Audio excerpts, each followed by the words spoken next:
Buenos días, doctor Gabriel Ortega y compañeros. Hoy les hablaremos sobre la anatomía del muslo.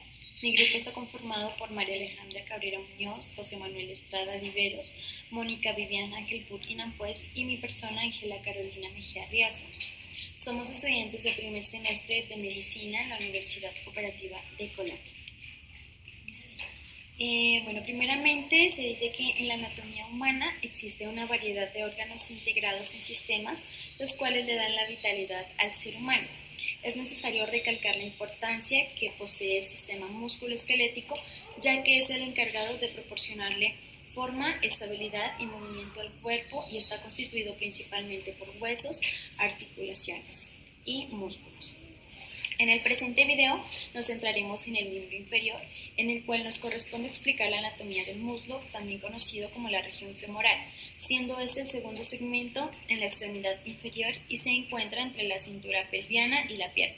Por lo tanto, se ubica entre la rodilla y la cadera. El muslo se compone del fémur, grandes vasos sanguíneos arteriales y venosos, el nervio ciático y varios músculos, padeciendo además de posibles patologías como lo son la amiotrofia, contractura, desgarros, fractura de fémur, entre otros. Primero que todo comenzaremos hablando de la osteología, en donde se dice que el muslo está conformado por el fémur, que es el hueso más grande, fuerte y voluminoso del cuerpo humano. Aquí podemos observar la diáfisis del fémur, llamado también cuerpo del fémur, la epífisis, una epífisis superior y una epífisis inferior, y la metáfisis, que se encuentra entre el cuerpo del fémur y la epífisis. Epífisis. En la extremidad superior encontramos la cabeza, que es redondeada de modo regular, se dirige hacia arriba y está un poco adentro y un poco adelante. Presenta una fosita para el ligamento redondo, que está situado un poco más debajo de la cabeza y detrás de su centro. Aquí podemos observar el trocante mayor, que es una eminencia casi cuadrilátera situada por fuera del cuello, está atravesada diagonalmente. La cara interna se confunde un poco con el cuello anatómico, sin embargo aquí podemos observar como una fosita que divide el trocánter mayor del cuello anatómico. También observamos el trocante mayor, el trocante menor, que está un poco más abajo que el trocánter mayor, y el cuello quirúrgico, que es la porción del fémur que une el hueso de su extremidad superior, como el cuerpo del hueso con la extremidad superior.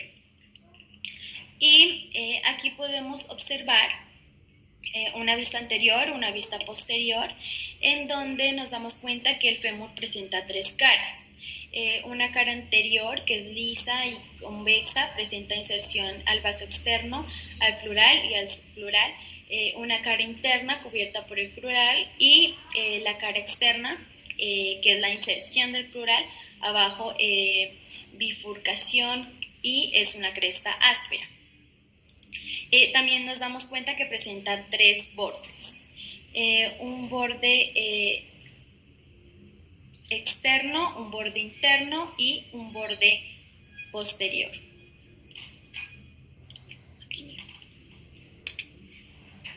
Bueno, en la parte inferior podemos observar dos porciones desiguales, en donde nos damos cuenta que la porción posterior es mucho más grande que la porción anterior. Podemos observar la tróclea. Observamos dos epicóndilos, un epicóndilo externo y un epicóndilo interno. También podemos observar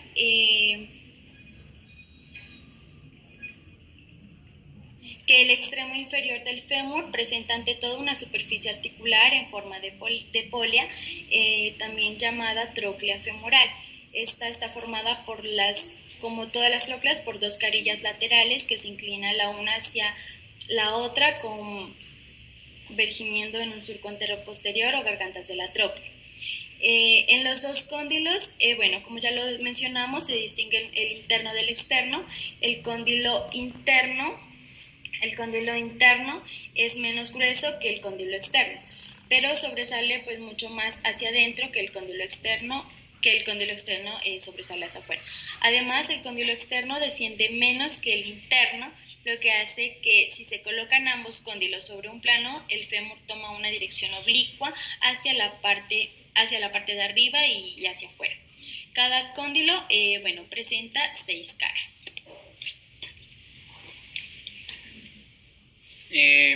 Hablando de la miología del muslo, se puede decir que tenemos aquí el músculo sartorio, ¿sí? El músculo sartorio, sí, acá como lo podemos ver es esta parte que está acá. El músculo sartorio va a tener un origen en la cara externa del fémur, ¿sí? Desde el trocánter mayor. Listo. También tenemos que en el sartorio hay una inserción que es la cara interna en la pectínea tibial interna. Tenemos también lo que es el músculo ilíaco, que el músculo ilíaco aquí lo tenemos, esta parte que está acá. Su inserción es en el psoas ilíaca y se fija sobre el trocánter mayor. Tenemos aquí el músculo el aductor mayor, o también conocido como aductor largo. Este consta de un origen en la cara lateral del pubis y también tiene una inserción en la línea áspera del fémur. El cuadrado femoral es este que está acá. El cuadrado femoral se va a caracterizar por que su origen se da en la rama isquiopubiana y su inserción se da en la cara posterior del trocánter mayor.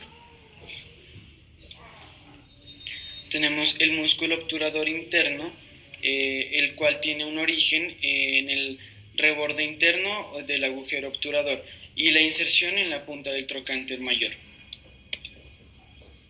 También tenemos el músculo del psoas mayor, ¿sí? El psoas mayor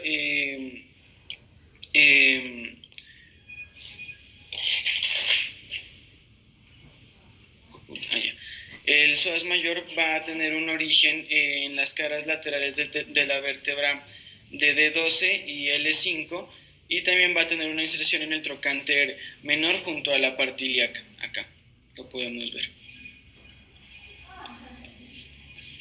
También tenemos el músculo el extensor de la fascia lata, ¿sí? El cual tiene un origen en el borde externo de la espina ilíaca anterosuperior y su inserción se va a dar en la meseta tibial externa. Acá lo podemos observar. También tenemos el músculo del cuádriceps, el cual se va a dividir en 3 vastos, que va a ser el vasto lateral, el vasto intermedio y el vasto medial. Este va a tener un origen en la cara externa del fémur, que va a ir desde el trocánter mayor. Su inserción se va a caracterizar por ser en el borde externo de la rótula, en esta parte que está acá. También tenemos el músculo piramidal, acá lo podemos observar, ¿sí? El músculo piramidal o piriforme va a tener un origen en la zona media de la cara anterior del sacro, y su inserción se va a dar en la fosita digital de la punta del trocánter mayor.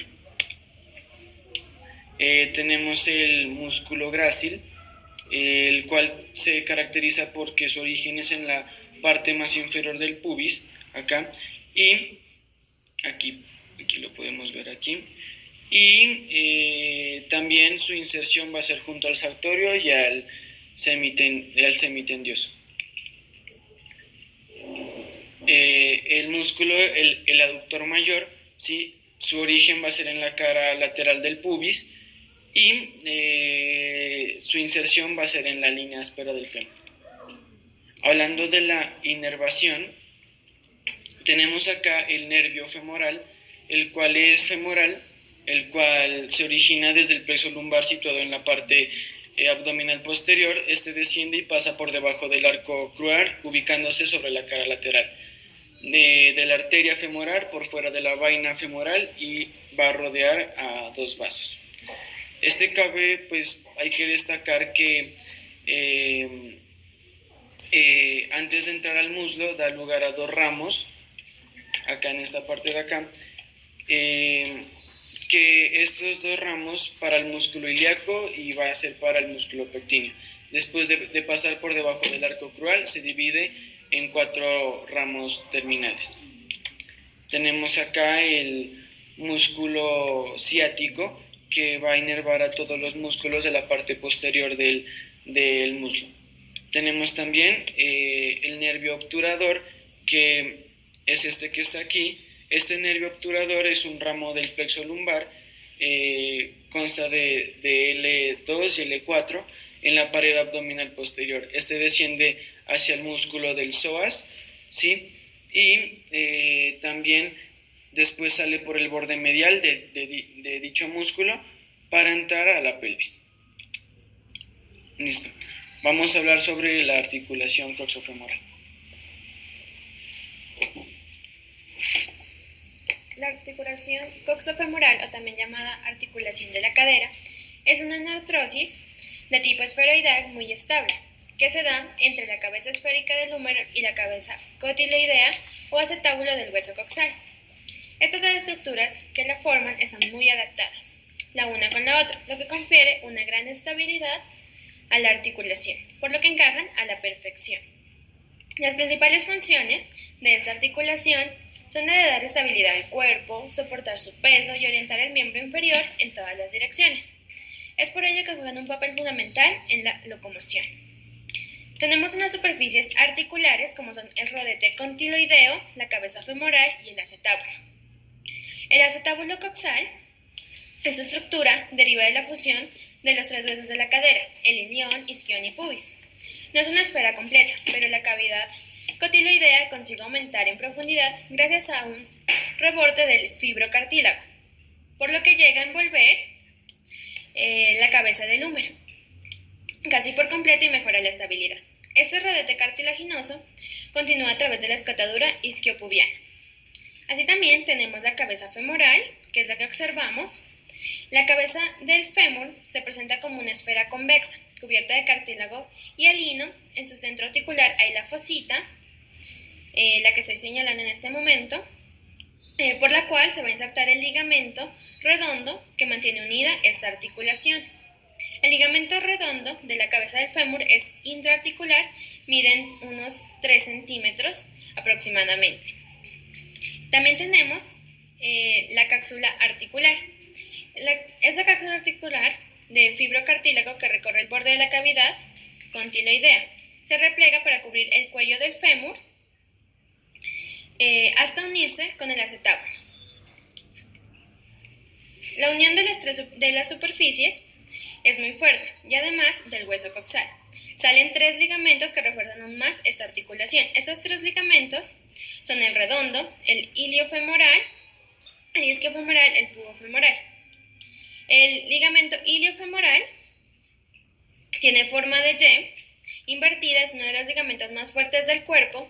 Su origen está en la espina ilíaca anteroinferior y se inserta en la zona interotrocantérica. El ligamento pubofemoral sale de la rama superior del pubis, supone un refuerzo de la parte inferior, no es un ligamento muy fuerte, pero ayuda evitando la separación excesiva del muslo. El ligamento isquiofemoral es el más débil, va describiendo una espiral desde la zona posterior de la articulación hacia arriba. Su labor principal es impedir la hiperextensión que puede suceder como un daño en esta articulación. En cuanto a los movimientos, al ser una articulación de tipo anartrosis, podemos moverla en todas las direcciones. Los muslos motores principalmente son los más grandes y con las secciones más distales. Entre los movimientos consideramos a la flexión-extensión, abducción, aducción, rotación longitudinal y circunducción. La flexión la hacen los principales músculos que la posibilitan, son el psoas y el ilíaco. La extensión, el músculo principal es el glúteo mayor, pero participan también los isquiotibiales. La aducción, este movimiento dio nombre a los principales músculos que participan en él, que son los aductores. La contracción de los aductores es esencial para caminar, correr o andar. Así también consideramos la abducción. Este movimiento se da si se contraen los músculos glúteo medio y menor. Rotación. La rotación medial depende de los músculos glúteo medio y menor y está limitado por la tensión de los rotadores laterales y el ligamento. También se da la circunducción. Este movimiento es una combinación de casi todos los anteriormente mencionados. Aquí es una foto más amplia de los ligamentos que anteriormente observábamos. Aquí los podemos diferenciar: el ligamento iliofemoral, ligamento pubofemoral, isquiofemoral y el ligamento redondo.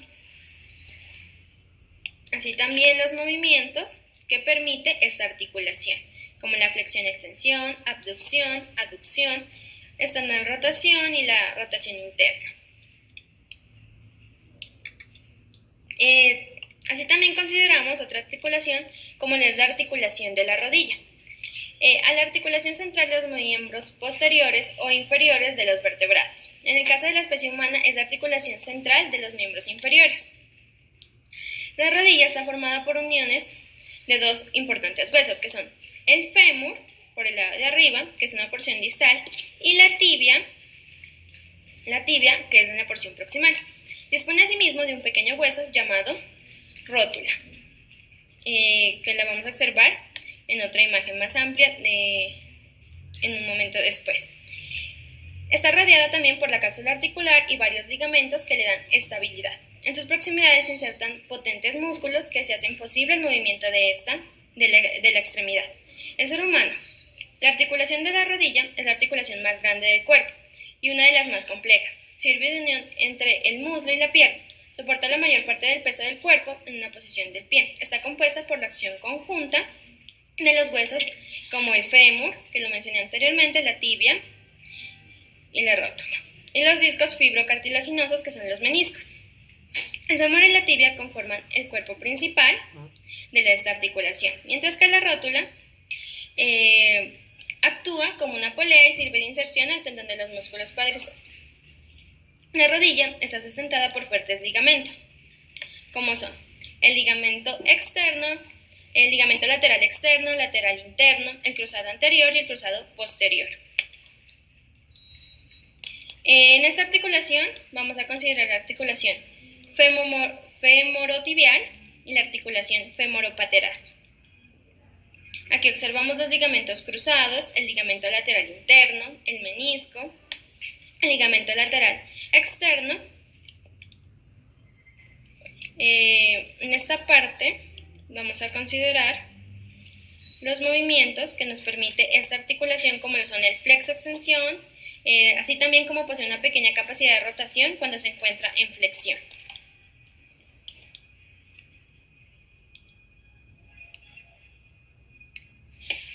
Continuando con la patología que escogimos fue la fractura de cadera.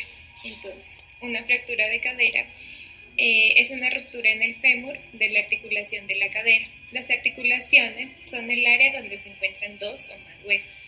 La articulación de la cadera es la articulación en forma de bola y cavidad, donde se une el fémur y la pelvis. La bola de la articulación de la cadera es la cabeza del fémur y la cavidad es un hueso de la pelvis con forma de taza que se denomina acetábulo. La fractura de cadera es una lesión muy seria y debe tener atención médica inmediata.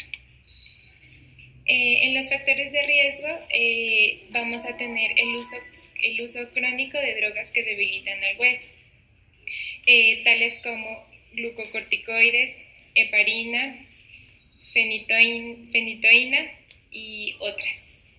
El uso de droga que causan somnolencia, que reducen la presión arterial o que disminuyen los reflejos, ya que aumenta el riesgo de caídas. El estilo de vida sedentario, debido a la falta de actividad física, hace de los músculos y huesos mucho más débiles. La deficiencia de vitamina D pues la falta de esta vitamina está relacionada con huesos más débiles.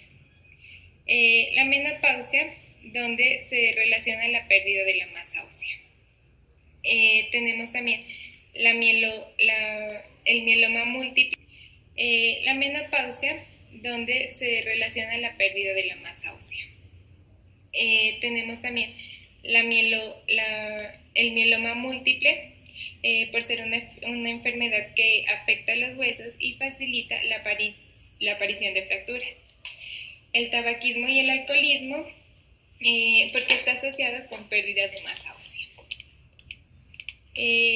Vamos a encontrar 3 tipos de fracturas a nivel de la cadera. Entonces tenemos a la fractura del cuello y de la cabeza femoral, que son llamadas fracturas intracapsulares. Las fracturas que ocurren por debajo del cuello femoral se llaman extracapsulares. Las fracturas intracapsulares tienden a tener mayores tasas de complicación porque la región del cuello y de la cabeza del fémur son naturalmente menos vascularizadas. Cuando una fractura tiene lugar en esta región, existe gran riesgo de interrupción del flujo sanguíneo, lo que no solo dificulta la curación del hueso, sino también aumenta el riesgo de cambio degenerativo o necrosis de la cabeza femoral. En la fractura extracapsular, la principal complicación es la hemorragia, porque esta región del hueso es muy vascularizada. Entonces, como síntomas vamos a tener la incapacidad para moverse inmediatamente después de una caída, el dolor fuerte de la cadera o de la ingle, incapacidad para cargar peso sobre la pierna del lado de la cadera lesionada, rigidez, hematoma e hinchazón en la zona de la cadera y alrededor de ella. Vamos a tener una pierna más corta del lado de la lesión y un giro afuera de la pierna del lado de la cadera lesionada. Como tratamiento vamos a tener este tratamiento debe ser quirúrgico, pues esta es la forma con mayor posibilidad de recuperación. Si el paciente está clínicamente estable, la cirugía ortopédica debe realizarse preferentemente entre 48 horas después de la fractura. Cuanto más tarde se realice la cirugía, peores serán los resultados. El tratamiento también puede ser hecho con fijación de hueso con tornillos, placas o pinos, dependiendo del tipo de fractura. Si la cabeza femoral está bien dañada o si hay un riesgo de falta de presión de sangre por la misma, el cirujano ortopédico puede quitar parte de la cabeza y sustituirla por una prótesis artificial. El paciente, como otro tipo de tratamiento, tenemos que el paciente es estimulado a volver a caminar al día siguiente de la cirugía, incluso con la ayuda de muletas, para evitar que la musculatura se quede débil durante los largos periodos de inmovilización. Se debe comenzar con fisioterapias demasiado pronto. El punto crucial del tratamiento de la fractura de cadera es evitar que el paciente no pueda caminar de nuevo.